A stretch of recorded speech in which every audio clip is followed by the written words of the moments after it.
प्यारे दोस्तों, आज की इस वीडियो में हम तस्करा करेंगे ताबूत सकीना और हैकल सुलेमानी का।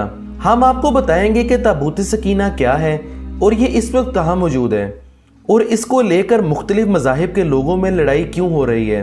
नेज़ आपको ये भी बताएंगे कि हैकल सुलेमानी क्या है और इसको लेकर मुसलमानों और यहूदियों के क्या अकायद हैं। हमारी ये वीडियो आपके लिए बहुत मालूमाती होने वाली है, लिहाजा आप वीडियो को स्किप ना कीजिएगा और आखिर तक हमारे साथ रहिएगा। प्यारे दोस्तों, सबसे पहले अगर तस्करा करें ताबूत सकीना का, अगर तारीख के तनाजुर में देखा जाए तो इसराइल को इस्लामी ममालिक से अपना वजूद तस्लीम करवाने की एक वजह तो अपना नाजायज़ वजूद और अपने आप को मुसलमानों में मिलाकर और ख़ुद को जायज़ हैसियत दिलाकर मुसलमानों से मुआशी फ़ायदा हासिल करने के साथ साथ आने वाले वक्त की पेशबंदी भी है, जिसका जिक्र कुरान मजीद और तौरात में मौजूद है। और दूसरी तरफ मख्फी तौर पर इसे ताबूत सकीना की भी तलाश है। इसके जरिए यहूदी अपनी खोई हुई ताकत दोबारा बहाल करके इस दुनिया में फिर से अपना तसल्लुत कायम करना चाहते हैं। और क्या आप जानते हैं कि ताबूत सकीना क्या है और इसमें क्या क्या चीज़ें हैं? ये एक ऐसा सवाल है कि जिसके बारे में मुसलमानों की नई नस्ल बिल्कुल ना वाकिफ है, जो कि तमाम मुसलमानों के लिए लम्हा फिक्रिया है। प्यारे दोस्तों, ये एक ऐसा करामाती ताबूत है, इसे हासिल करने वाला दुनिया फतह कर सकते हैं। वो ताबूत जिसकी तलाश में आज तक यहूदियों ने हजारों मकामात खोज डाले। इस ताबूत में ऐसी क्या चीज़ रखी हुई है? ये ताबूत तारीख में किसके पास था और इसे क़यामत से कबल कौन हासिल करेगा? हम आज दुनिया के सबसे करिश्माती संदूक यानी कि ताबूत सकीना के बारे में बताने जा रहे हैं। प्यारे दोस्तों, याद रखें कि हर दौर में मुसलमान, ईसाई और यहूदी एक दूसरे से मुखालिफ रहे हैं और सिर्फ एक जगह पर जिसमें तीनों मज़ाहिब मुत्तफिक हैं वो ताबूत सकीना है। ये एक मोइज़ाती और करामाती ताबूत है जो मोमिनों के दिलों में सुकून और करार की गर्ज से नाजिल हुआ था और हज़रत आदम अलैहिस्सलाम से खातमुल अंबिया सल्लल्लाहु अलैहि वसल्लम की मिराज रही। इसकी वजह से इसकी अजमत और हुर्मत बहुत ज़्यादा है। इस संदूक को ताबूत सकीना इसलिए कहा जाता है क्योंकि इस ताबूत के ज़रिए लोगों के दिलों में तसल्ली, इत्मीनान और सुकून हासिल होता है। इसे ताबूत इसलिए कहा जाता है कि जो चीज़ें इसमें से निकाली जाती थीं वो फिर वापस इसी में चली जाती थीं। इसके मुतल्लिक मुख्तलिफ अक़वाल हैं। मिसाल के तौर पर बनी इसराइल इस संदूक को इंतहाई मुतबर्रक और अपने लिए फतह और नुसरत का निशान समझती थी, और जब ये संदूक इनके हाथ से निकल गया तो पूरी कौम की हिम्मत जवाब दे गई और हर एक इसराइली ये सोचने लगा कि खुदा की रहमत हमसे दूर हो गई है और अब हमारे बुरे दिन आ गए हैं। प्यारे दोस्तों, यहूदियों और मसीहियों के नज़रिए के मुताबिक ताबूत सकीना हज़रत मूसा अलैहिस्सलाम ने खुदा के कहने पर बनाया था और इसमें वो पत्थर की लोहें लाकर रखी गईं जो इनको खुदा ने कोहे सीना पर दी थी और जिनमें यहूदी मज़ाहिब की तालीमात बयान की गई थी। इसके अलावा मजीद ये भी कहा जाता है कि इसमें हज़रत मूसा अलैहिस्सलाम का असा और मनो सलवा भी रखा गया था जो बनी इसराइल के लोगों के लिए अल्लाह ताला ने आसमान से नाजिल किया था। आपको बताते चलें कि ये बहुत ही मुकद्दस ताबूत शुमार किया जाता था और हमेशा मजहबी रहनुमा इसको उठाया करते थे और इसकी हिफाजत के लिए फौज का एक दस्ता भी हमेशा साथ साथ रहता था।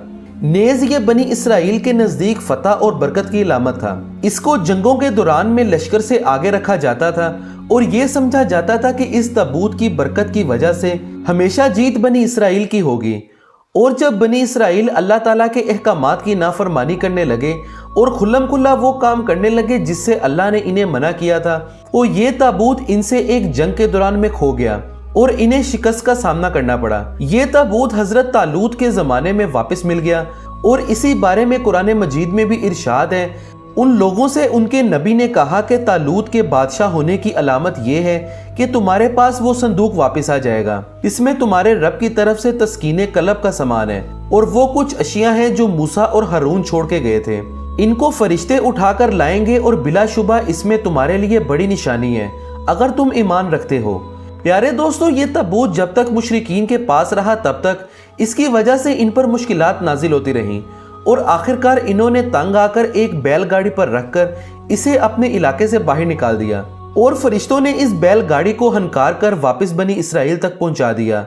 और गालिबन इसी बात की तरफ कुरान मजीद में भी इशारा किया गया है।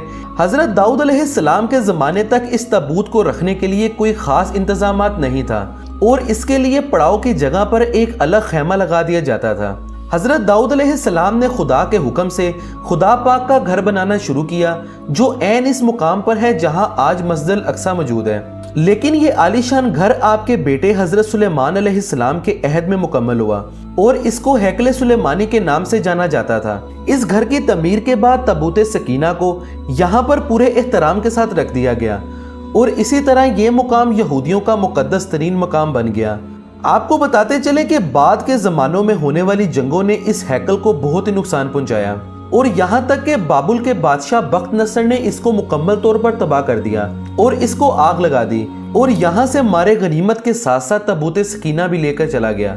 اس تباہی کے نتیجے میں آج اصلی ہیکل سلیمانی کی کوئی چیز باقی نہیں ہے۔ ان تمام تباہیوں کے نتیجے میں تابوت سکینہ کہیں غائب ہو گیا اور اس کا کوئی نشان تک نہ ملا۔ اس صندوق میں کیا تھا؟ بائبل کے مطابق اس میں حضرت یوسف علیہ السلام کا جسد مبارک اور بائبل ہی کی بعض روایات کی روح سے ہڈیاں اور کپڑے ہیں اور اسے حضرت موسیٰ علیہ السلام مصر سے اپنے ساتھ لائے تھے۔ پیارے دوستو، قصص الانبیاء میں ہے کہ اس متبرک صندوق میں تورات کا اصل نسخہ، حضرت موسیٰ علیہ السلام اور ہارون علیہ السلام کا عصا و پیراہن اور مند کا مرتبان محفوظ تھے اور فلسطینیوں نے اسے اسرائیل سے چھین کر اپنے مندر بیت و جون میں رکھ دیا تھا۔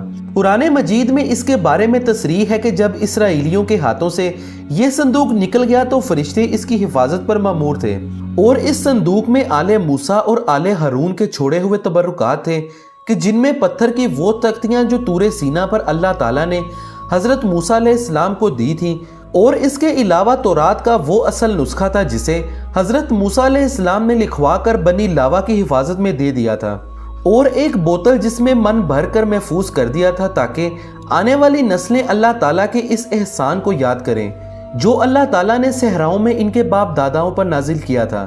اور غالباً موسیٰ علیہ السلام کا عصا بھی اس صندوق کے اندر تھا۔ آج بھی بہت سارے ماہرین آثار قدیمہ اور خصوصاً یہودی مذہب سے تعلق رکھنے والے ماہر اس کی تلاش میں سرکردہ ہیں تاکہ وہ اس صندوق کو ڈھونڈ کر اپنی اصل روحانیت کو واپس پا سکیں جو کبھی ان کو عطا کی گئی تھی۔ پیارے دوستو، تابوت سکینہ کی موجودہ جگہ کے بارے میں مختلف لوگ انتہائی کیا سرائیاں کرتے نظر آتے ہیں اور کچھ لوگوں کے نزدیک تو اس صندوق کو افریقہ لے جایا گیا تھا۔